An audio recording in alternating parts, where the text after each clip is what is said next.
Welcome to the series that takes you to the heart of America and reveals the inner workings of our country as you have never seen them before.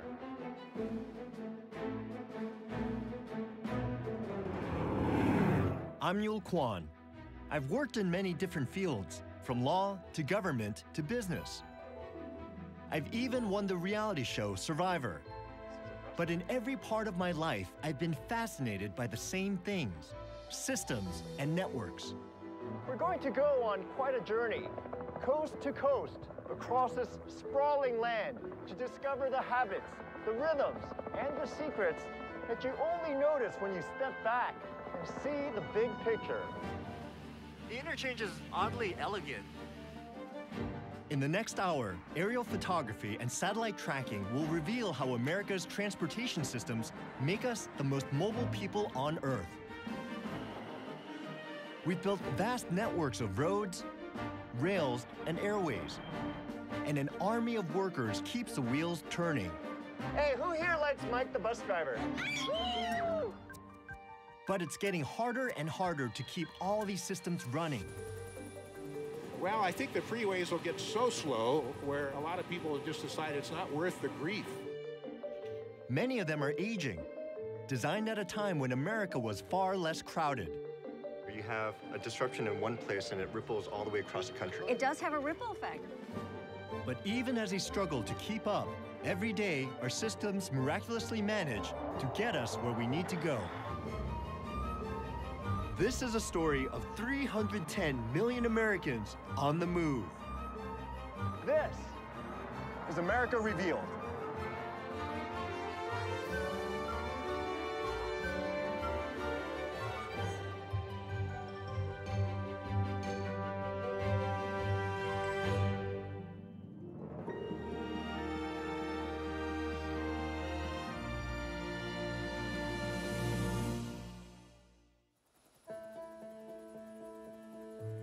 America Revealed is made possible by the Corporation for Public Broadcasting and by contributions to your PBS station from viewers like you. Thank you.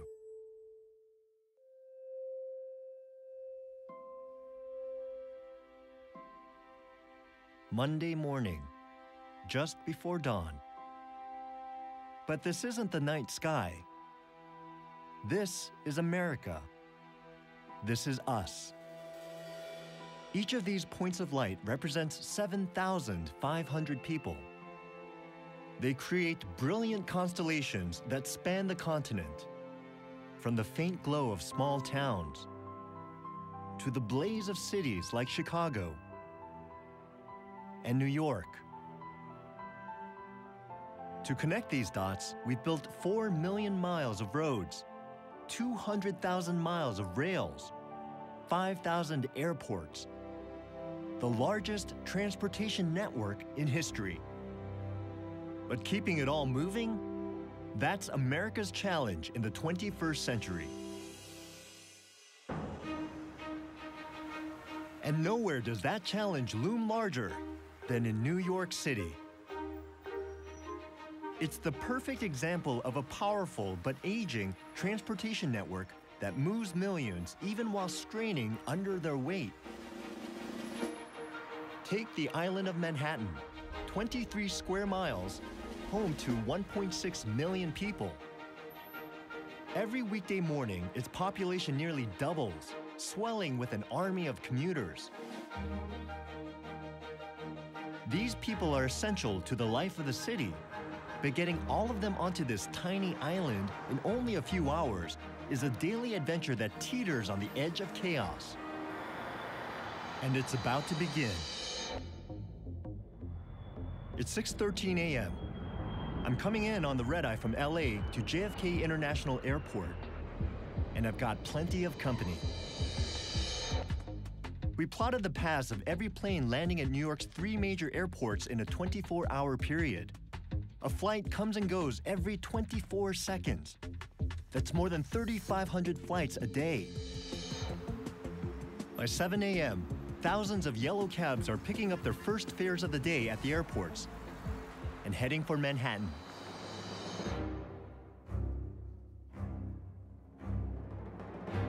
This taxi is one of 60,000 vehicles that will weave its way through New York's necklace of bridges and tunnels in the next hour. Just below these bridges, more than 100,000 people are traveling to and from the island by boat. These are the traces of those vessels darting around New York's rivers and harbor, including one fleet which alone carries 65,000 commuters a day. The Staten Island Ferry.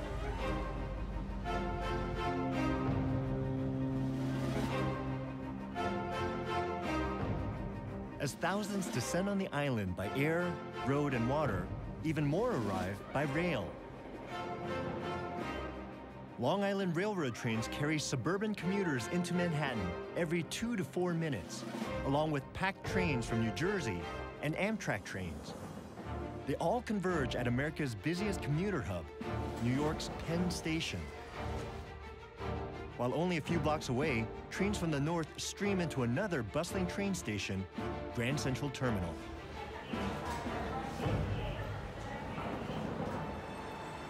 But getting people onto Manhattan is just half the battle. Now they have to deal with this. The streets run yellow with taxis, competing with thousands of trucks and cars. And bus routes crisscross the island, adding another layer to the traffic. I'm not surprised the word gridlock originated here.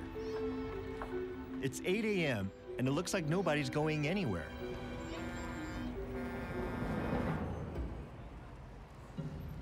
But beneath these streets, it's a different story.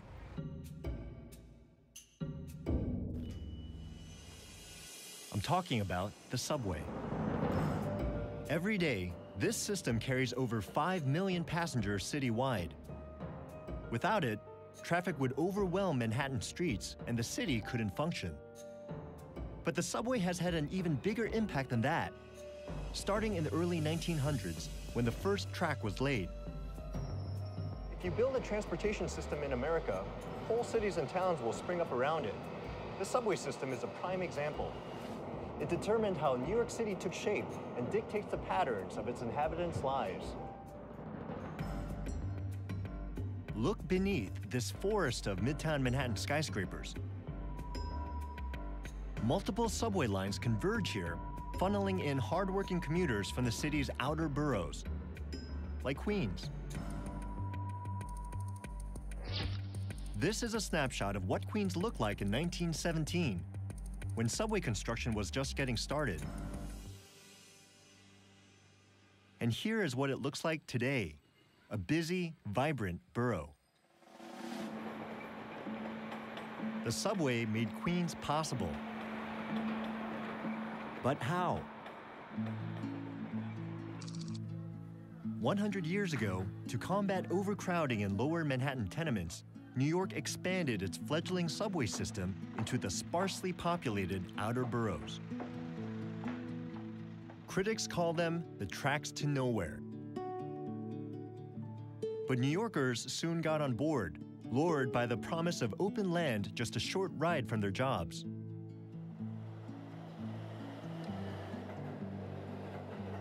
By the 1920s, these lines were carrying more passengers than they could handle. The city planned to add over 100 miles of new track, but first the Depression hit, then World War II.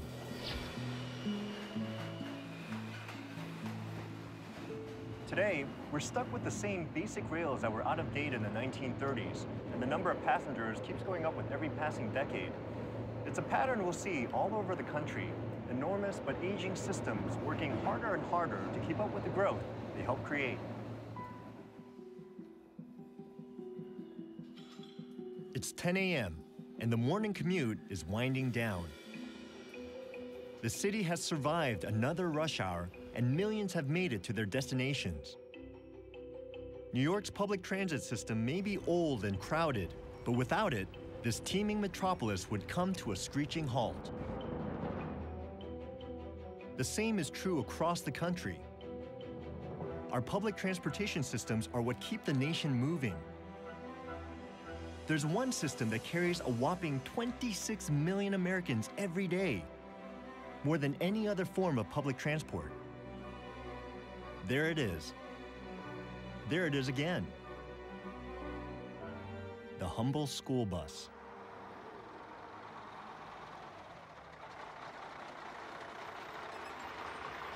What's up, guys? Good morning. I've come to Kingman, Arizona, to meet a guy who keeps one of these yellow marvels moving. Here, rush hour is just beginning. For many students in this desert community, buses are the only way to get to school.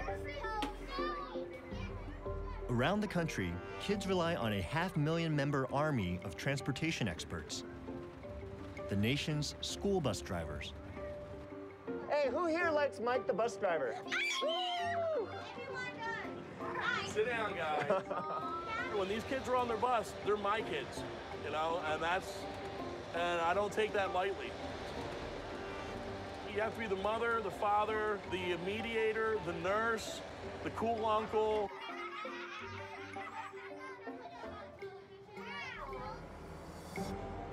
Mike, how many miles do you drive every day? Oh, on average, I'll do about 165 miles a day. And that's just you? That's just me. This is Mike's bus. It's just one of Kingman's 53 buses.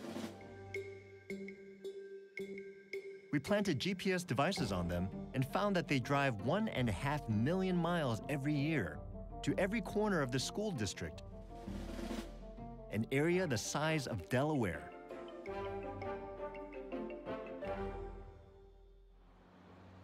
That's repeated nationwide in thousands of school districts, large and small.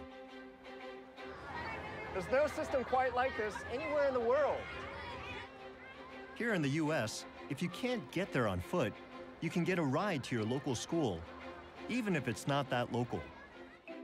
So you guys are really kind of like the lifeblood of the system, right? I mean, without you, these kids wouldn't even be able to get an education. Oh, no, they wouldn't be able to get to school. No, we keep pumping the kids in so they can get educated. All right, people, have a good day. We'll see you this afternoon. Have a good day, guys. Our school buses work amazingly well, which is good considering how much we rely on them. But there are other transportation networks out there that face big challenges, including the system that first connected the country from coast to coast and made modern America possible.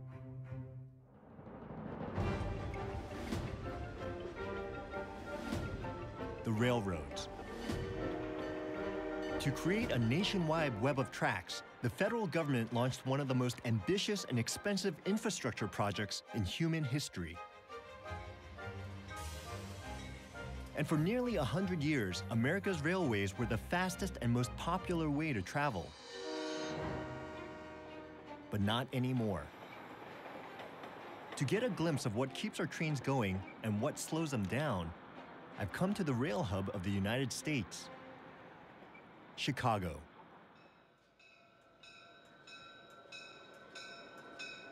More trains passed through this city than any other. Because in the 1800s, Chicago's politicians lobbied to make sure all national rail lines end here. All tickets, please. Thank you. That created jobs, but also logistical nightmares. Today, there are 3 different systems here with different needs, all fighting for space on one set of tracks. Commuter trains making local pickups. Amtrak trains traveling longer distances with fewer stops.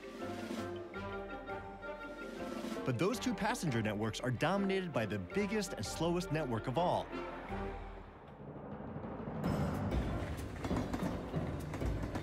Freight.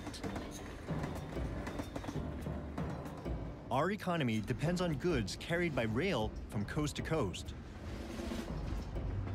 We have the world's most efficient and profitable freight system, moving nearly 10 times as much as Europe. It's so successful that freight companies own most of America's tracks. And many of our freight trains pass through one small section of Chicago's freight yards. The 27 miles of track behind me will move about 1.75 million freight cars each year. But this phenomenal success has come at a price. The system isn't nearly as good at moving something else: people. So what is it about the freight system that gets in our way? 533 East Yard, looking for the rehump. This is Jack Streck.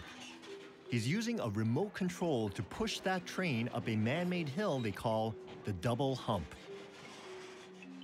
Shipping companies built this hill so that men like Jack can process all the freight coming through this yard and reassemble cars according to destination. The network we depend on to ship our goods depends on Jack, his remote control, and a surprisingly simple process known as humping. Humping is actually a slang word for classifying the cars. So sorting. Yeah. It's kind of like a postal facility. But instead of sorting mail, you're sorting these 100-ton freight cars. Exactly. After Jack pushes the cars up the hill, There it goes. he separates them by hand, a century-old technique called pin pulling. This board up here gives me a signal, shows me where to make the cut. Break it away. There it goes. You're fine. And then, Jack lets gravity drag each car down the other side of the hump to its outbound track. These cars carry chemicals bound for Virginia, lumber on the way to Michigan, sugar for a cookie factory in St. Louis. And they all have to wait their turn in line at the double hump. Everything that moves through America moves through these yards. Yeah, exactly. A lot of times you can tell how the economy is running out here just by what's coming through the yard itself.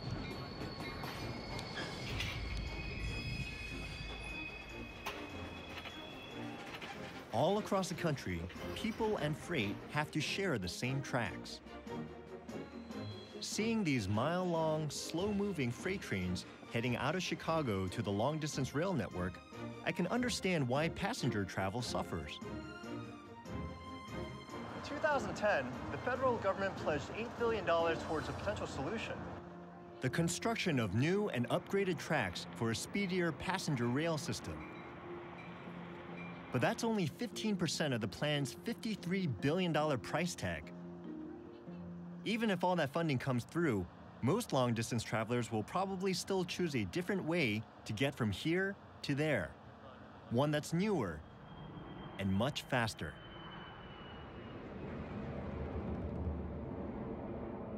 Flight 17 now arriving at Gate 9.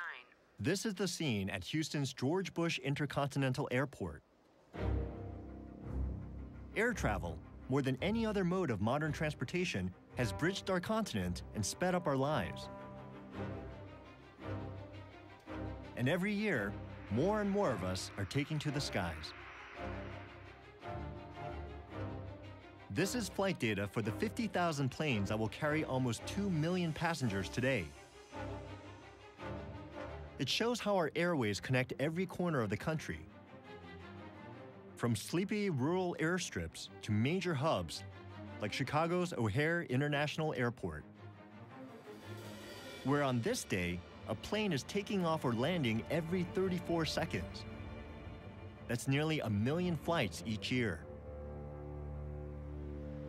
This vast system has created a completely new way of life. The people flowing through these airports aren't just occasional passengers. They're a new breed of road warrior who often fly thousands of miles every week. One of those very frequent flyers is international insurance salesman Dean Burry. Good morning, sir. How are you today? I'm doing fine. Any bags need to check in, London? No, I never check bags. Good morning, how are you? Good. Welcome aboard. Thank you.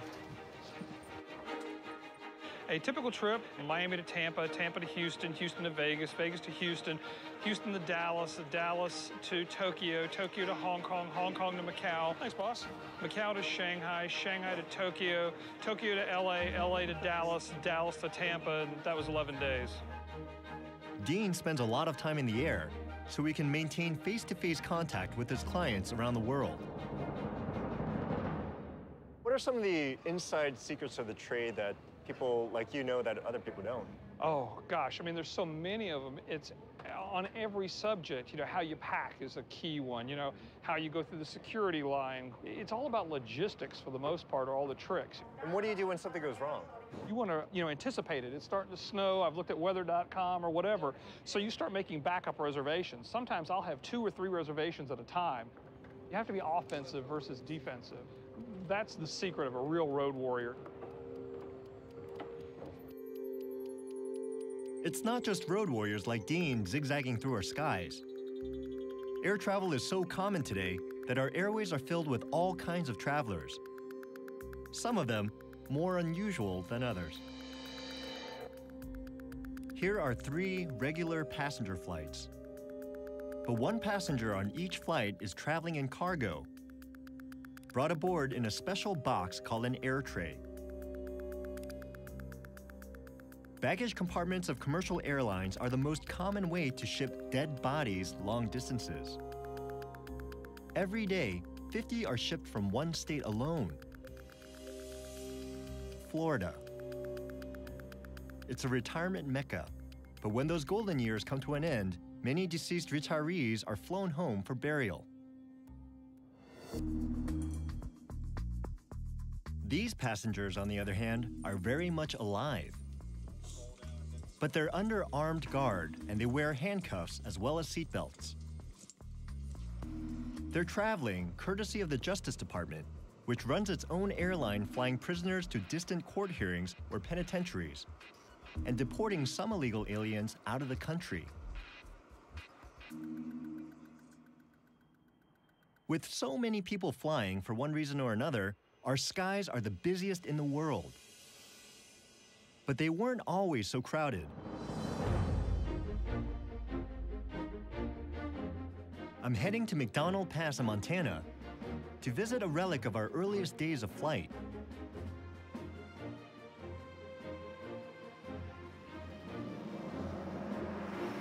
Transportation-wise, this place is definitely off the grid.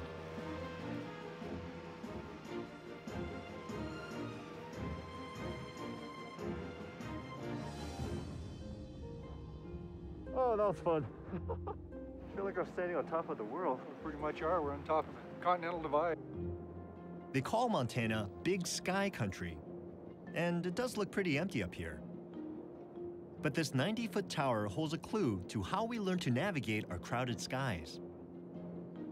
Mike Rogan is with the Montana Department of Transportation Aeronautics Division.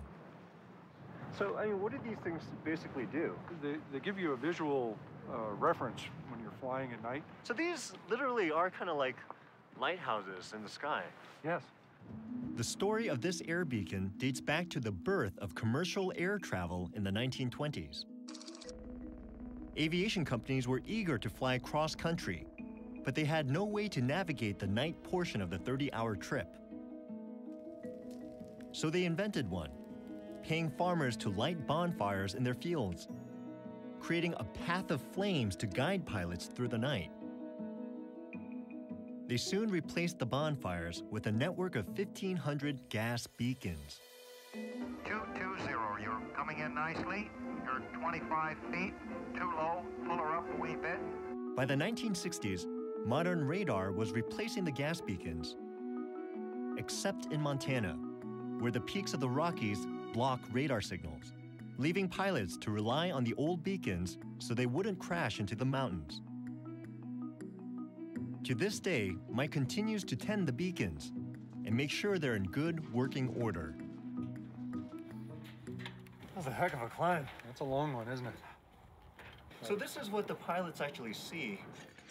This lamp is focused in the middle of this 24-inch mirror, and as it's turning around, you get a sharp flash as you're approaching the beacon. When you see the beacon, it looks like it's flashing. That's because it's turning around. You're only getting it for a second. Even though every other state has long since abandoned the beacons, we still live with their legacy. Many of the first radar towers were built along this network of gas beacons, which means that if you take a commercial flight today and fly along one of the early skyways, your path will look like a zigzag that traces the lines that sprang up from bonfire to bonfire and then beacon to beacon. From bonfire to beacon to radar, we've made progress.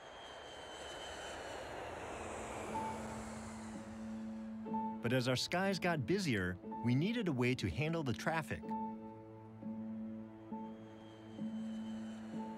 Enter the Federal Aviation Administration, or FAA, which maintains our complex flight management system today. Here's how it works. Each airport's control tower guides each plane to takeoff. Then a regional control center keeps tabs on it until it reaches 10,000 feet, where the flight enters one of the 21 en route centers across the country. And watching over the entire system are the people in this state-of-the-art bunker in Northern Virginia. People like Flight Manager Deborah Griffith. Air Traffic Control System Command Center. This place is immense. Yes. I feel like I'm in that movie War Games or something. No. What are all those lights up on that screen right there? Those are flights. Those are the active flights in the system right now. How many planes are we looking at? During the peak portion of the day, we're 5,000 to 6,000 flights active. It's Tuesday afternoon, just an ordinary day for Deborah, who's sort of a traffic cop of the skies. Good morning, everybody. This is Deb Griffith with you for the 1215 Planning Telecon. We're going to start with New York, having the gusty winds. Good morning, New York. Good morning, thank you. We are on a 3-3 left. Every 2 hours, Deborah leads what could be the biggest conference call in the world. Thousands of passengers' lives are on the line. All right, let's go out west to Southern California, Franklin. Can you give us any more information? San Diego, right now, just nobody's getting in with the RVRs and the low ceilings. So we Every major airline, airport, shipping company, the Secret Service, NASA, and the military listen in for updates to the National Flight Plan. Looks like Cleveland, we're IFR, so we're going to add them into terminal constraints for IFR ceilings and biz. Okay, that'll conclude this telecom. We'll be back with you at 1415 Command Center's out. Thank you. As soon as she hangs up, Deborah begins juggling this network's limited airspace to keep traffic flowing. Got up down San Francisco forecast. Actually put ceilings in there for a few hours this morning. All right, that's it. Thank you very much. Okay. She reroutes planes around San Francisco's fog and grounds others so they won't get caught in a bottleneck caused by strong winds over New York. 31's at Kennedy. Right now, the volume's down for the next 4 hours. We'll see how that rolls. So it's kind of like a butterfly effect, where you have a disruption in one place and it ripples all the way across the country. It does have a ripple effect. It does. Because New York is slowed down, it's going to historically slow down the other markets around it, because those airplanes go in and out of New York and go to Fort Worth and to Houston and to Memphis and to Chicago and to Cleveland. All these flights depend on Deborah's ability to manage America's airspace. She's good at it, and the system works well, most of the time. But the problem with this system is that it's based on radar, aging technology that requires air traffic controllers to leave large safety margins between each plane, which means fewer planes can take to the skies. With our airways nearing maximum capacity, the FAA needs a game changer.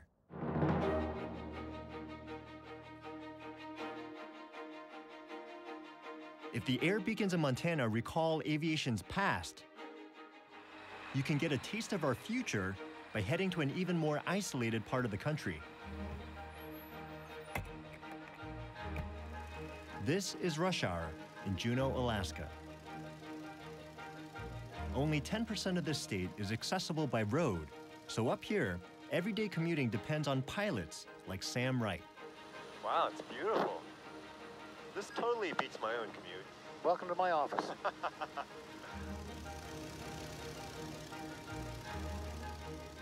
It may be beautiful, but over the past 20 years, 1/3 of all commuter plane crashes in the United States happened in Alaska.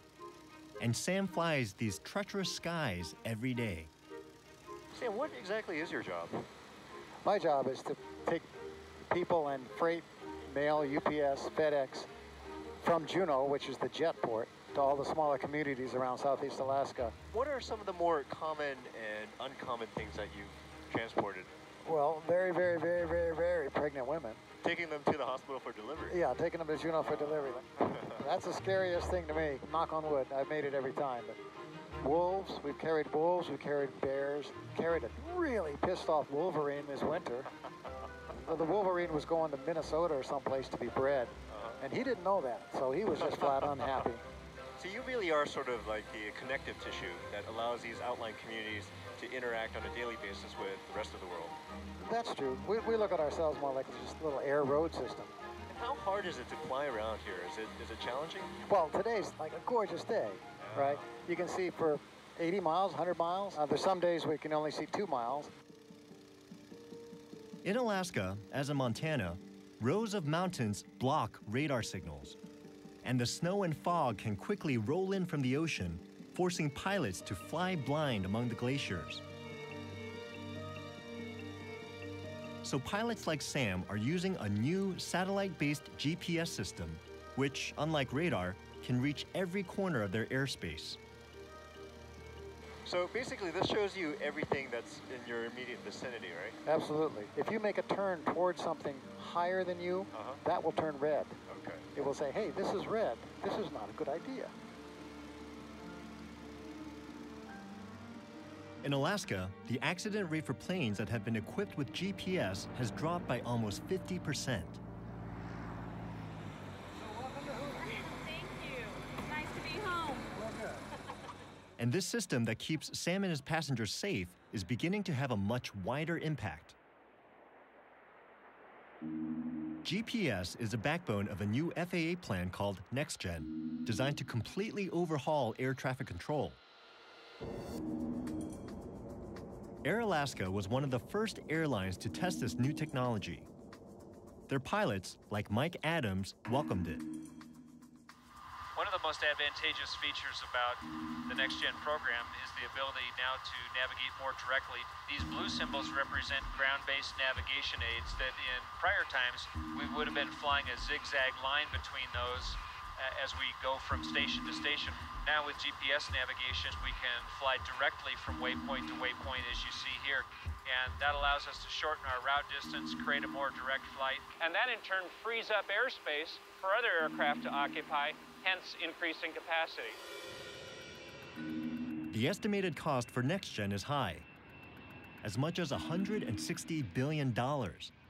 But it will allow the FAA to fly 1.3 billion passengers a year by 2031, twice as many as it can handle today.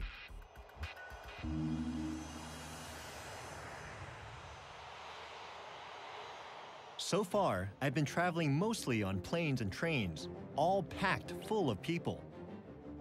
But most Americans prefer their personal space, so getting from A to B usually means one thing: cars. That's definitely true in Dallas. Here, like most of the country, Americans take driving for granted. We turn the key and go. But while driving feels like individual choice, it's only possible because of our system of highways, which is one of the busiest and most sophisticated pieces of infrastructure in the world.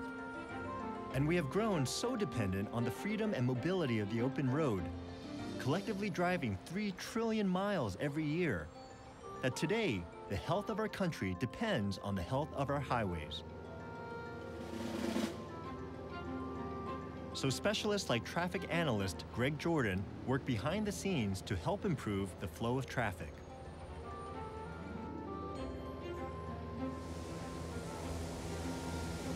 Look at that beauty.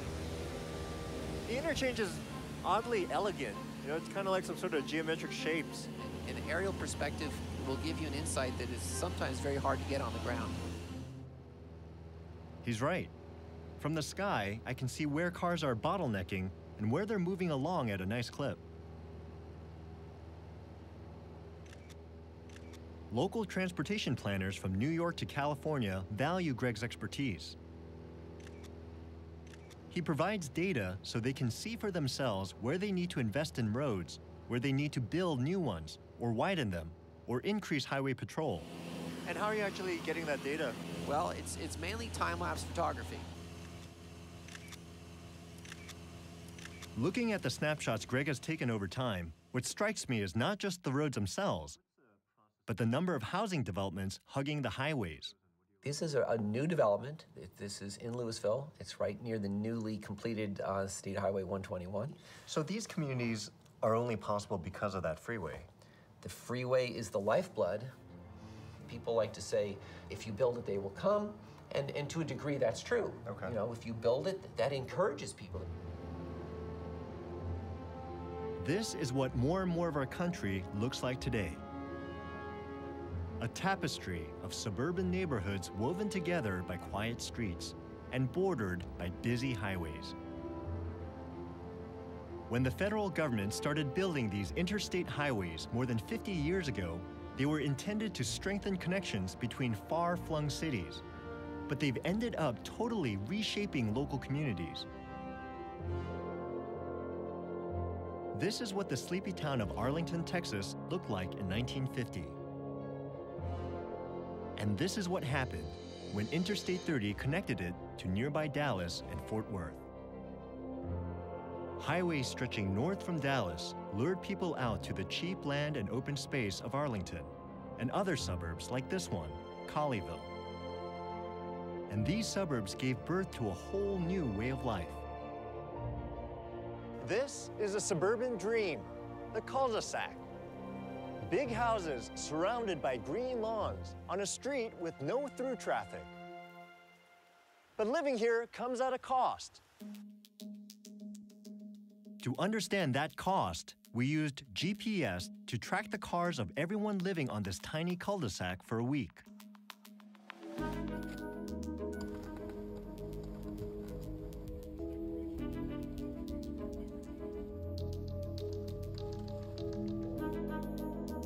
Each color represents one of the 5 families. That pink car is Phil Thompson heading to work. There's Sabre Ewing driving her sons to school. Her husband Kip in the red car is on his way to the airport for a business trip. Our car culture is so common now that we forget how different it is from the rhythms of urban American life just a half-century ago.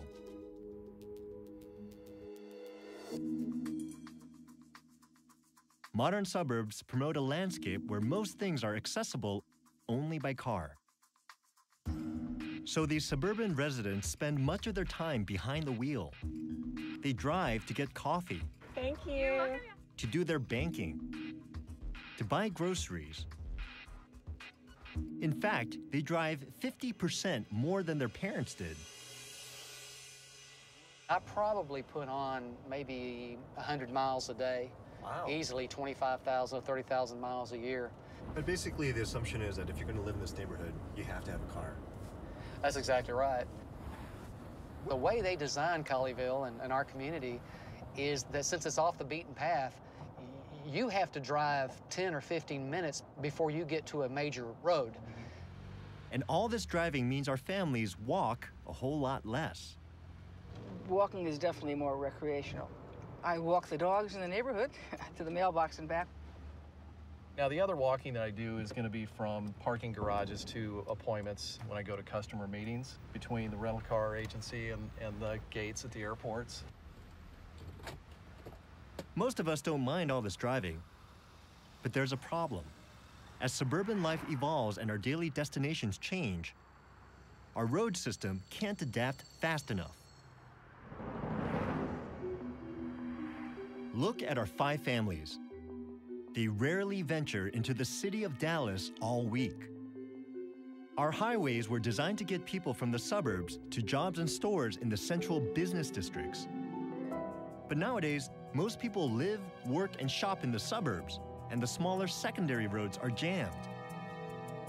On top of that, since we've built our highway system, the population has doubled, and the number of cars on the road has more than tripled.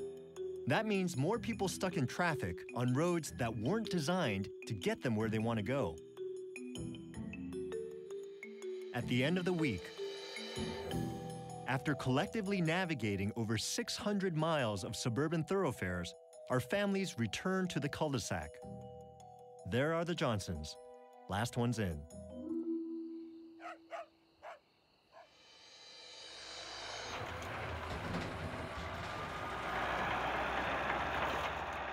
Meanwhile, a few miles away, road construction crews are just beginning their workday. In the Dallas-Fort Worth area, planners are trying to reduce congestion by building their way out of the problem. This place is home to more road construction than anywhere else in the country.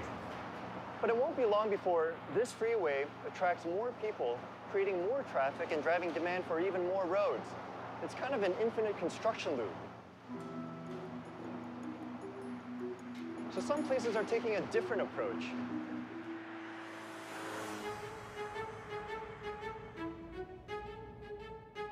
I'm heading to one of the nation's fastest growing cities and one of its most popular destinations, Las Vegas.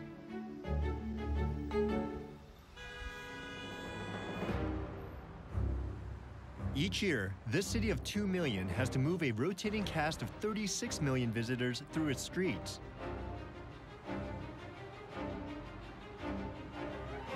Today, the National Finals Rodeo is coming to town, which means extra traffic pushing already crowded streets to their limit.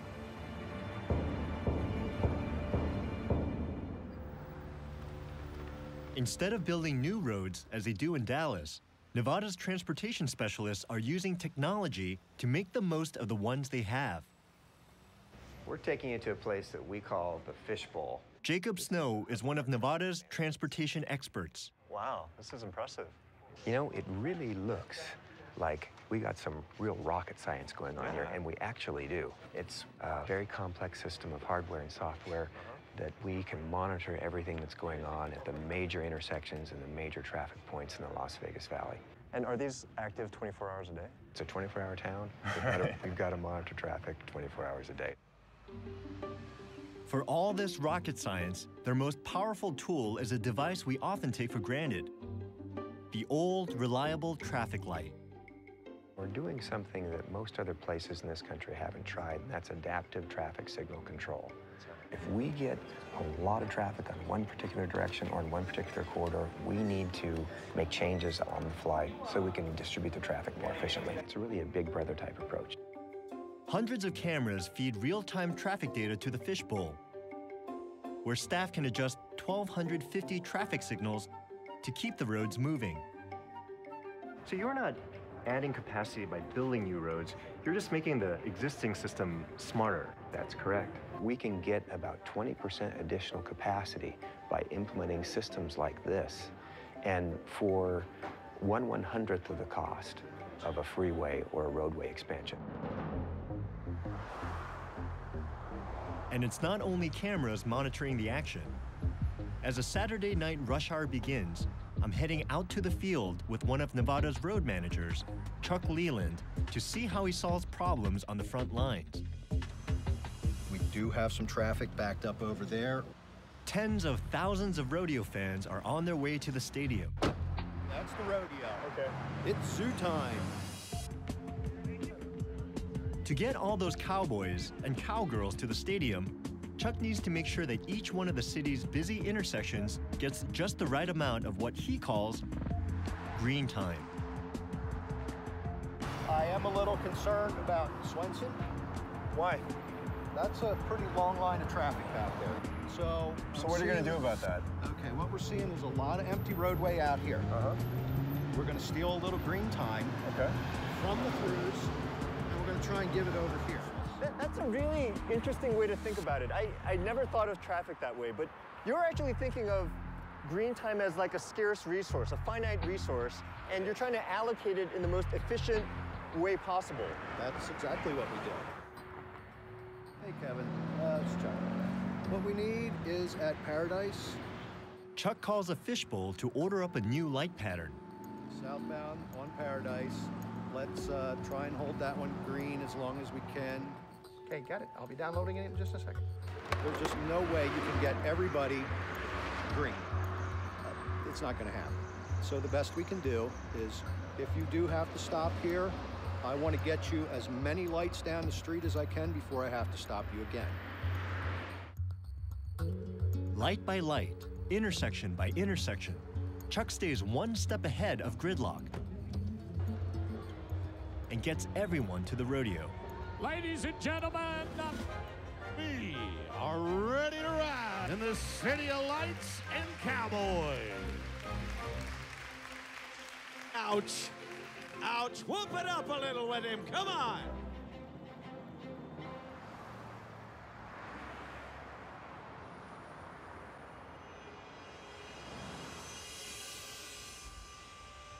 The party's over, and I'm leaving Las Vegas.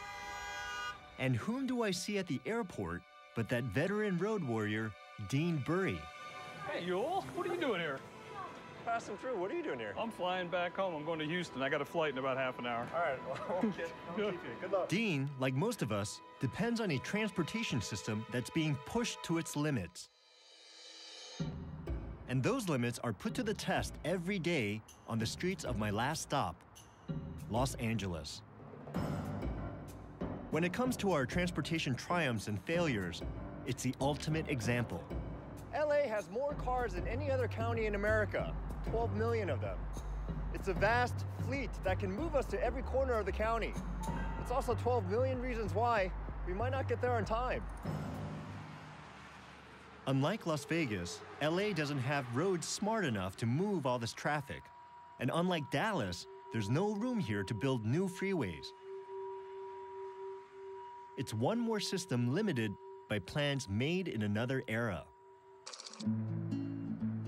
100 years ago, most people in Los Angeles traveled by streetcar, and they had the largest urban rail network in the world. Then in the 1940s, the city abandoned streetcars and began an unprecedented freeway building frenzy. This set of aerial surveys shows how freeways were designed to cut through neighborhoods. That prompted activists to fight back and block construction of new roads. As a result, LA was left with the worst of both worlds: devastated neighborhoods and an incomplete freeway system. This original freeway plan promised an additional 1,500 miles of road. And here's what was actually built: just 918 extra miles. And the city has had to deal with that shortfall. Every driver in LA experiences 64 hours of delays on average every year. Nearly 3 entire days spent stuck in traffic.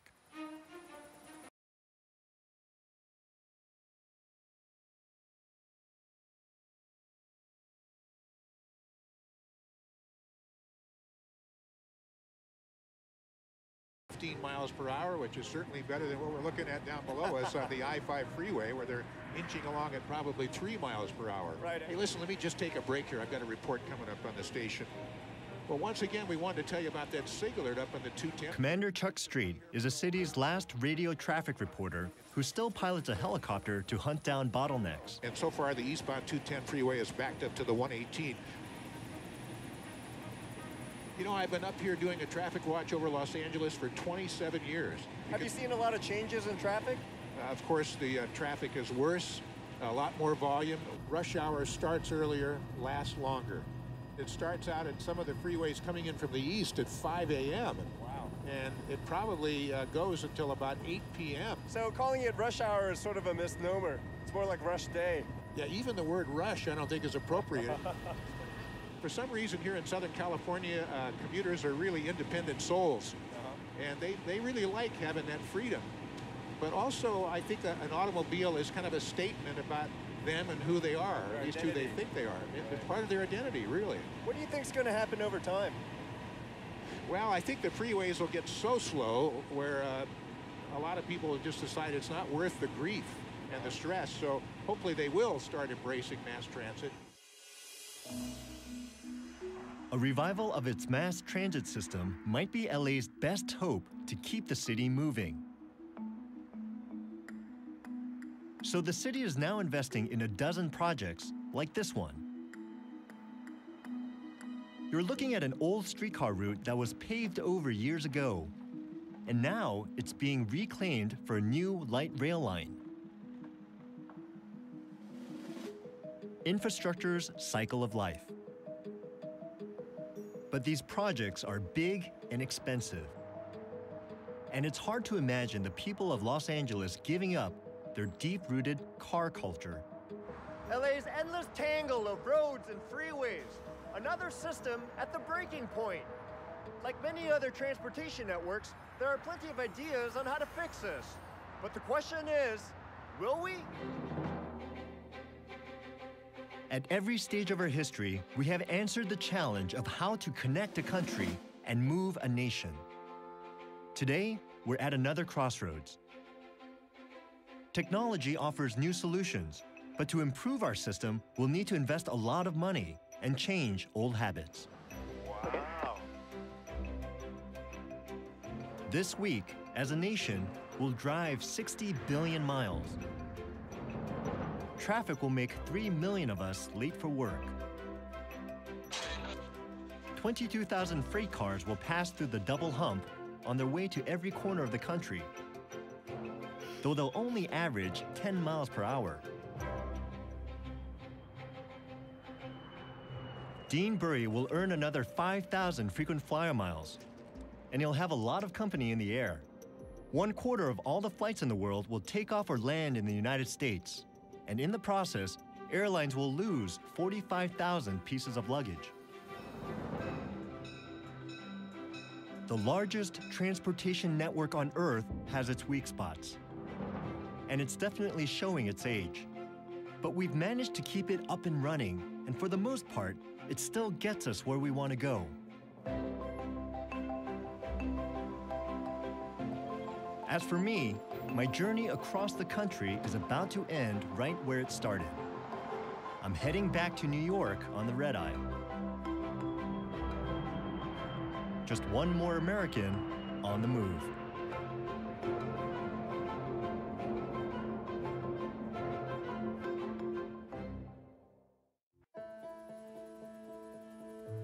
America Revealed is made possible by the Corporation for Public Broadcasting and by contributions to your PBS station from viewers like you.